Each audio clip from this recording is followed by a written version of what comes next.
Hey, it's James here from Matchfit Football. So I'm going to go through a match day script. This is something that we give players who follow our program to complete before their matches and after their matches. Helps dial in their mindset, give them things to focus on during the match, and also gives them things to work on in the week that follows. An opportunity to analyse their performance in an effective way, and also helps with motivation as well, because you know you're always working towards something and constantly progressing. So I'm going to go through this and just make a few points of areas that I think could be improved, so it could be even more effective for the next time. So if you do a match day script yourself, feel free to implement some of these. And for the player whose this is, I'm going to keep them anonymous, but just take notice of these points and work them into your next one. So their position is a winger. So just to give you some context, all the answers will be in relation to this. First question, what is your main uncontrollable goal today? Uncontrollable goal is something which is obviously you have absolutely no control over, and I always like it to be something really inspirational, something that excites you about going out and performing today. So something like scoring a hat-trick would be a good example of an uncontrollable goal, because you can do things which will give you the best possible chance of achieving that, but ultimately you don't know what's going to happen in the match, you don't know what other players are going to do. So we can't say I'm going to go out and score a hat-trick today. So that'd be again example of an uncontrollable goal just to set. So this one here, getting behind the back line, I would say next time probably pick something I'd say a little bit more exciting, which is going to stretch you, because you can actually, there's quite a lot of things which are within your control to get in behind the back line. So I'd probably move this further down here a little bit.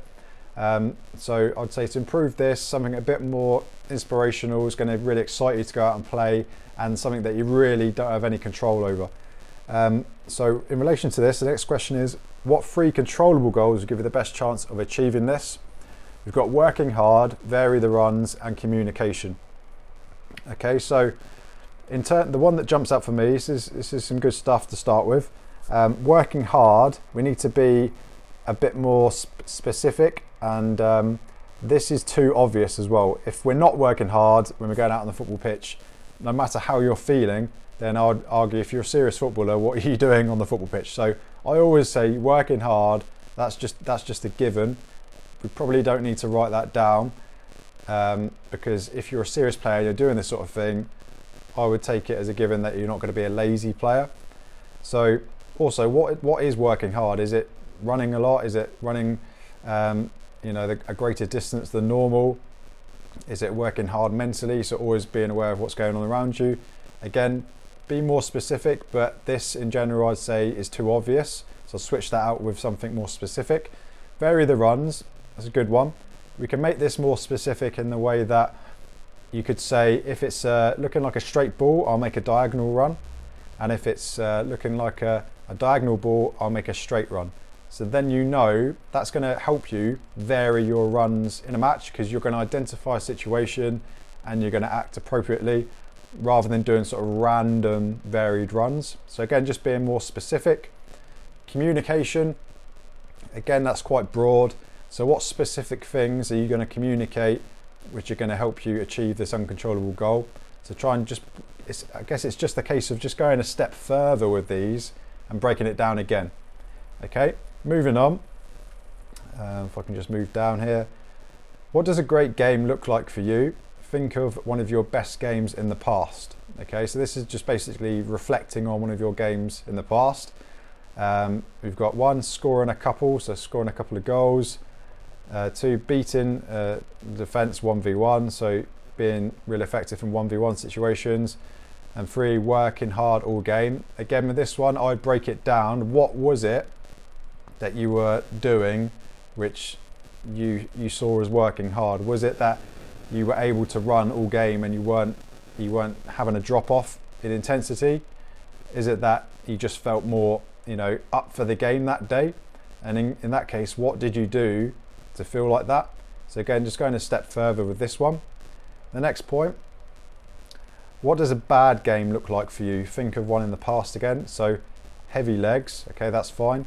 Not a lot of running. Is that, I'd assume that's because of the heavy legs, or it may be a motivational thing. and bad team communication. These are fine, but in terms of your personal performance, the team communication, probably you don't have too much control over that. You can only really control, your own personal communication. So I just try and make that a bit more personal again. Again, not tearing this apart. Just giving some pointers to improve it for the next one. What will you do if, and then think of 3 bad situations. So let's say, for example, one bad situation is you score an own goal. Another one might be that you perform a really terrible challenge and get sent off. Another one might be that you miss a sitter in front of goal.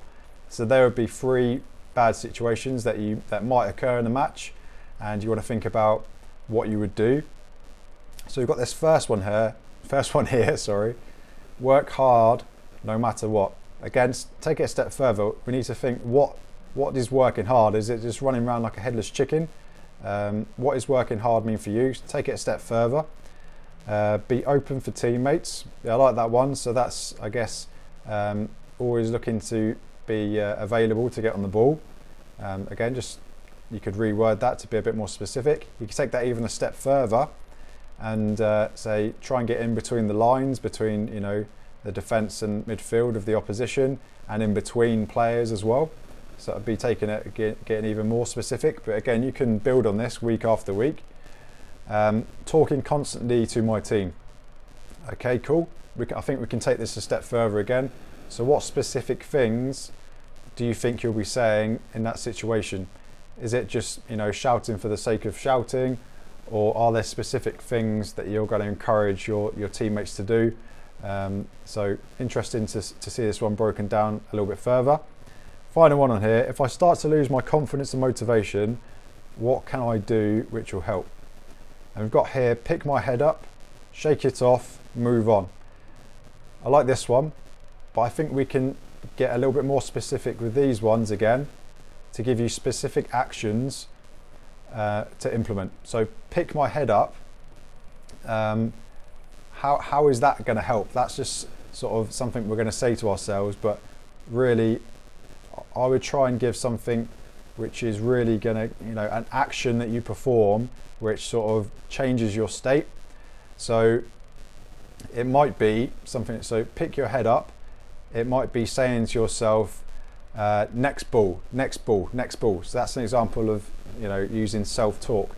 So we're actually giving ourselves an action to perform, which will help with the idea of, getting our head up. So just thinking next ball, where you receive the next ball after making a mistake or doing something where you've lost your confidence, just keep it simple and try and get on the ball again. Shake it off. Again, I think that's a little bit vague, and be good if we can give ourselves an action to implement here to help with just, moving on and playing with more freedom. So an example might be counting to 10, so you can worry about it and think about it for 10 seconds, and then after 10 seconds, it's gone. Just say, it's gone, it's gone, can't change it. So can't change it is another good one that you can implement. So up here we've got next ball and then can't change it. So 2 examples of self-talk there, and then move on. Again, kind of similar to these ones. And it might be something like maybe you change your position. So some wingers change sides just to mix it up a little bit and just start afresh. So that might be another example there. So just a few pointers here of ways you can break these down further. We're now going to look at the post-match script.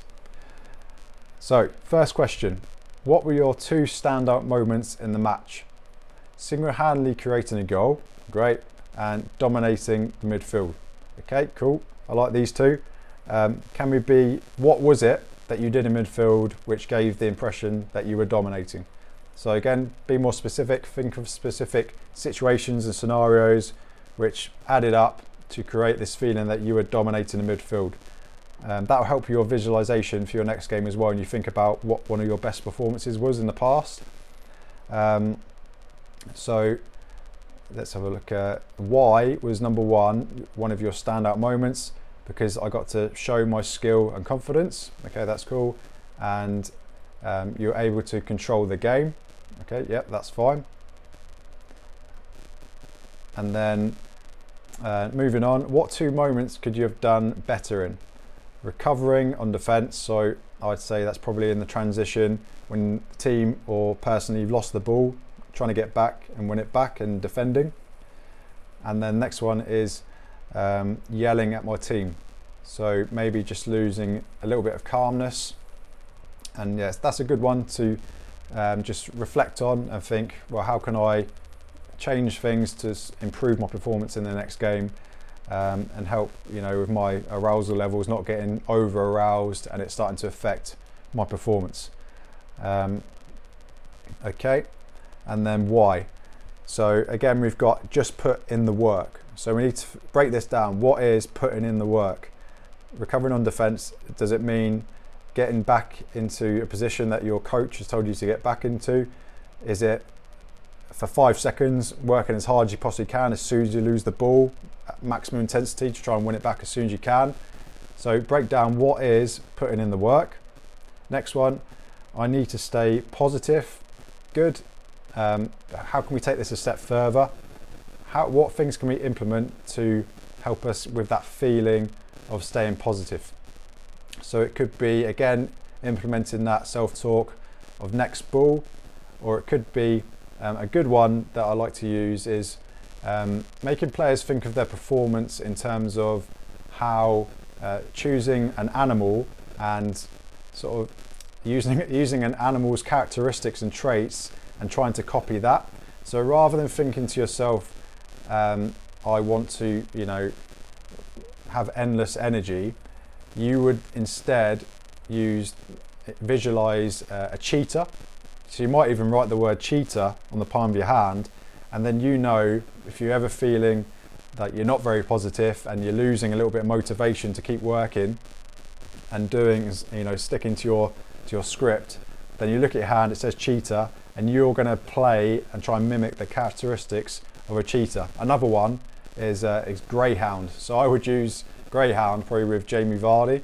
So, you know, running around relentlessly, top speed, and then, you know, short little breaks in between.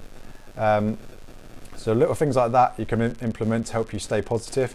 It might be even something like, if there's someone watching who keeps you motivated, like a parent of yours, you look over to their parent, look over to your parent, and that gives you a little boost, something like that. So these are good things to try and implement here. Just a couple of ideas. What do you think was your best moment? Winning the 1v3 to create the goal, great stuff. What do you think was your worst moment? Yelling at my team. And then how can you fix this in the next game? Focus on yourself. Again, I think we need to be a bit more specific here. Focus on yourself. What does that mean? What things are you going to be doing, which then means you are focusing on yourself? What can you do when feel like you're about to yell at your team? What can you do instead to improve your performance and, you know, refocus on your own game? So just a few pointers there. Hope these help. Give us some feedback in the comments, or if you are this player, then please get back to me, and then show me your next match script, and we'll go through that one again, and hopefully you'll find that it's a lot more effective and you've got some key things to focus on during your match. You don't want to overwhelm yourself with lots of things, but especially this post-match one, not a lot of players will analyse their game. They'll probably just have an overall impression in their mind of how the game went and then move on. But you're actually going to specifically think about different scenarios, and you're going to build on this week on week, which is going to be really effective for you. So thanks very much for listening, and catch you in the next video.